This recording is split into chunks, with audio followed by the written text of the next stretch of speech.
Good morning. One of my favourite sayings comes from George Patton, who said, if everybody's thinking the same thing, then somebody's not thinking.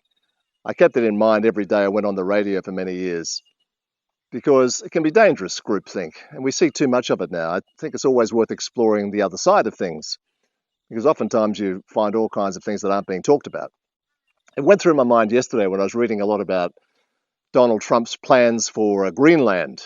And with the normal Pavlov's dog response, if Trump's for it, then straight away his critics are against it. A bit like Venezuela, where they were mocking him one day for not doing something about Maduro. And then when he did something about Maduro, they were criticizing him for doing that. And so it's true with Greenland. I think most, most people would have no idea of the constitutional arrangements of Greenland, that they're an autonomous place that operates under the auspices of the Kingdom of Denmark, that they're it's small in population, 57,000, but the island, so it's big. And 57,000 people makes it about the same size as Wagga, Shepparton, and Hervey Bay. So it's not a big place.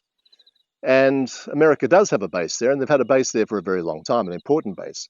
Yesterday, the European Union, as is their wont because they like to hunt in numbers, issued a statement they all signed that said, Arctic security remains a key priority for Europe, and it is critical for international and transatlantic security. Now that is exactly Donald Trump's argument, because who is best placed to guarantee that security?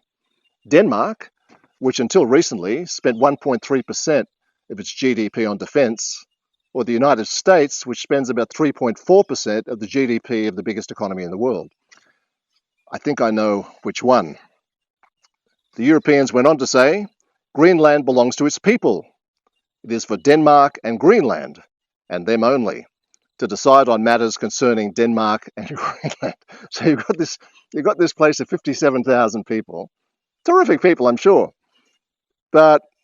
And there's an episode of, it comes to mind, there was an episode of Borgen some years ago, terrific political TV series around the politics of Denmark, fantastic. And they delved a little bit into this relationship between Denmark and Greenland. It's not all sweetness and light.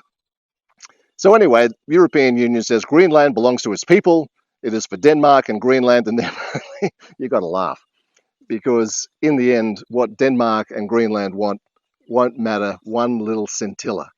There's a power game going on right now. Power between China, Russia, and the United States all around the planet. It was part of what Venezuela was about. China and Russia are both active in the Arctic, and this, in large measure, is what that is all about. And it's not new. During World War II, one of the great American presidents, the Democrat Harry Truman, came in after Franklin Roosevelt died in 1945. And America was using Greenland as a base to try and stop the German submarines coming through that area. Then after the war in 1946, President Truman wanted to buy Greenland for the very reasons they're talking about now: security, strategic territory, etc. So he offered Greenland $100 million from memory. President Truman's books are fantastic. He talks about this.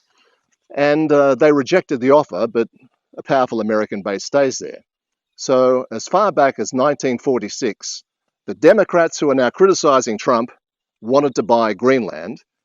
And now because Trump's trying to get some relationship with Greenland, and I don't think he's going to invade it, then it's necessarily a bad thing. Harry Truman was right 80 years ago. Donald Trump's right 80 years later. Have a great day.